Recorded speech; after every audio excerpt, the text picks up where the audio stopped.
गणेश पूजन के पश्चात अनंत चौदस, एक चतुर्थी होती है, एक चौदस होती है। जैन धर्म में अनंत चौदस का बड़ा महत्व होता है। जैनी लोग इसको क्षमावाणी दिवस भी मनाते हैं। तो संसार में क्षमा बड़न को चाहिए छोटन को उत्पात, का रहे में हरि को भगो जो भृगु मारी लाए। ये ठीक तो नहीं है सिद्धांत, क्योंकि क्षमा कर देने से व्यक्ति कई बार और गलत हो जाता है, उसका और मनोबल बढ़ जाता है। तो क्षमा तो ठीक है, कर देना चाहिए, लेकिन क्षमा का गलत अर्थ नहीं लगाना चाहिए कि वो कमज़ोर व्यक्ति है। इसलिए आज के समय में जो भी को उत्पात करता है तो मैं समझता हूँ उसको दंड देना चाहिए। जैसे अब हिंदुस्तान में जगह जगह कुछ ऐसे लोग हैं जो सरकारी ज़मीनों पर कब्जा करके अपनी धर्म की स्थापना करते हैं। ये बहुत गलत चीज़ें हैं। अभी रिसेंटली मध्य प्रदेश में एक जजमेंट चल रहा था, आलूवालिया साहब जज थे, तो वो कहते हैं कि आप पूरा देश ही वक्फ बोर्ड में ले आओ, जो मेरा दफ्तर है वो भी वक्फ बोर्ड में ले आओ। हर चीज़ को आप क्लेम कर लेंगे तो ये तरीका गलत है। और अगर ये वक्फ बोर्ड के ऊपर जो अमेंडमेंट आया हुआ है वो ज़रूर पास होना चाहिए। इससे देश में सुधार होगा। नहीं तो इनको पहले ही बहुत ज़्यादा सरकारें उनके वोट बैंक को 25 करोड़ लोगों को लेके अपने पक्ष में, कांग्रेस हो चाहे आम आदमी पार्टी हो, बनते बहुत सनातनी हैं, मंदिर जाते हैं, लेकिन मंदिर की कोई बात नहीं मानते हैं। हमारे केजरीवाल साहब को अच्छी बात है, कोर्ट ने माफ़ नहीं किया है, इनको कंडीशनल बेल दी है, हैं। तो कोई जो दिमाग में बैठा हुआ है कि बहुत बड़ी जीत हो गई है।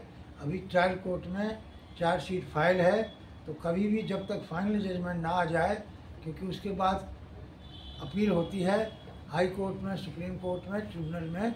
तो ये मेरा कहने का मतलब ये है कि आप जो भी कार्य करते हैं ये मत समझ के करो कि हमें माफ़ी मिल जाएगी। तो अब योग में, जीवन में परमात्मा ने आपको जो सिद्धांत बना के दिए हैं उनके ऊपर चलना चाहिए।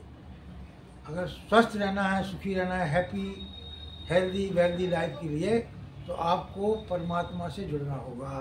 परमात्मा आपके अंदर भी है निराकार रूप में, और साकार ब्रह्म की उपासना करके ही बिन पग चले सुने बिन काना, कर बिन कर्म करे विधि नाना। ये तुलसीदास जी ने स्वयं कहा, लेकिन उनको सफलता नहीं मिली। तो फिर उन्होंने साकार ब्रह्म की रामचरित्र को मानस रूप में, रामचरित मानस की रचना की। उसमें बहुत सारी अच्छी अच्छी बातें हैं, उनको धारण करना चाहिए। उत्तरकांड में बहुत कुछ ज्ञान दिया हुआ है। सब नर करहि परस्पर प्रीति, चलहि स्वधर्म वेद सुत रीति। अल्प मृत्यु नहीं कवनहु पीरा, सब सुंदर सब बिरह शरीरा। हैं।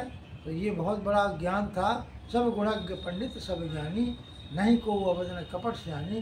देखिए, एक और बात लोग मानते हैं कि हम कभी कभी ये सोचते हैं कि हमने कोई जुर्म किया और हमने सरकार के साथ केस लड़ा और हम जीत गए, और किसी तरह से हमने हेरा फेरी करके, उस लालच दे के, किसी को पटा करके और हम केस को जीत जाते हैं। तो ये कोई बहुत बड़ी जीत नहीं होती है। अगर यहाँ से आपको मुक्ति मिल गई है तो परमात्मा के दरबार में आपको शनि देव जो है आपको सज़ा जरूर देते हैं। तो हमारा आज का मैसेज यही है कि न्याय प्रिय रहिए, कर्म प्रधान रहिए। कर्म प्रधान विश्व रस राखा, जो जस करस सो तस फल चाखा। संसार में हम जैसा भी करते हैं, जैसा भी खाते हैं, जैसा खाए अन्न वैसा हो तन। जैसी करे बात मन, मन के जीते जीते। मन को अनुशासन में लाने के लिए इंद्रियों को निग्रह में करना होता है। इंद्रियों का तभी समापन होता है जब हम उनको शांति के लिए ले जाते हैं, और वो है प्राणायाम। जब हम प्राणायाम करते हैं तो 5 प्रकार के जो हमारे उप प्राण हैं, महाप्राण हमारे हृदय में होता है, तो हमारी इंद्रियां अपने आप ही स्वतः ही शांत हो जाती हैं। जब इंद्रियां शांत हो जाती हैं तो हमारा मन ध्यान में, जैसे ध्यान में आप चाहें, तो ध्यान करे सब देवी देवा, ध्यान बिना नहीं पावे पिवा। ध्यान करने से ही आपको सिद्धियां मिलती हैं। जितने भी साइंटिस्ट हैं, उन्होंने सब ने बहुत एक मेडिटेटिव माइंड बनाया। Meditative mind, concentrative mind. तो मेडिटेटिव माइंड होने से आपको जो भी आपकी शक्तियां हैं अंदर की बाहर की, वो सारी इकट्ठी हो जाती हैं, और आप एक सफलता को, अच्छे विद्यार्थी को यही करना होता है। विद्यार्थी के लक्षण होते हैं गृह त्यागी, अल्पहारी, ब्रह्मचारी, बकोजानम, स्वान निद्राय, विद्यार्थी पंच लक्षणम। तो ये हर व्यक्ति को इस प्रकार के लक्षण धारण करना चाहिए, तो स्वस्थ भी रहेगा, सुखी भी रहेगा, संपन्न भी रहेगा और क्रोध को भी बचाए। नास्ति काम संव्याधि, नास्ति क्रोध समृपु, नास्ति मोह समृपु, ज्ञानात् परम सुखम। ज्ञान परम सुख देता है। क्रोध के समान अग्नि नहीं है, मोह के समान कोई शत्रु नहीं है, काम के समान कोई व्याधि नहीं है। इसलिए आप सब इन चीज़ों से ऊपर उठ करके साधना में रत हो जाइए और धीरे धीरे परमात्मा की तरफ भागिए, जुड़िए, उनसे कृपा प्राप्त होगी। बहुत बहुत धन्यवाद, आपने हमारी बात को ध्यान से सुना।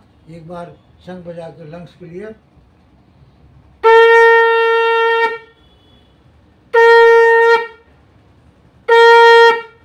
इसमें बहुत सारी हमें विविधाएं आती हैं, हमें समझ में नहीं आता है। ये कोई गाना किसी का है, कॉपीराइट कर लेता है, ये बहुत ही गलत बात है। अरे भाई, हमने कोई यहाँ प्रचार कर रहे हैं, हमको इसको कोई बेच थोड़ी रहे हैं। तो इसलिए अगर कोई कॉपीराइट वाला सुन रहा हो और उसको समझ में आता है तो मेरा उससे अनुरोध है कि अच्छे काम में व्यवधान मत डालिए। आपको पैसे कमाने के बहुत तरीके हैं। और किसी को और कुछ पूछना है तो 2228 ऑटम 9 बालाजी कल्की धाम में आइए, यहाँ आपका स्वागत है। इसके करने से आपका स्वस्थ शरीर रहेगा, मन शरीर रहेगा और सिद्धियाँ प्राप्त होगी। बहुत बहुत धन्यवाद।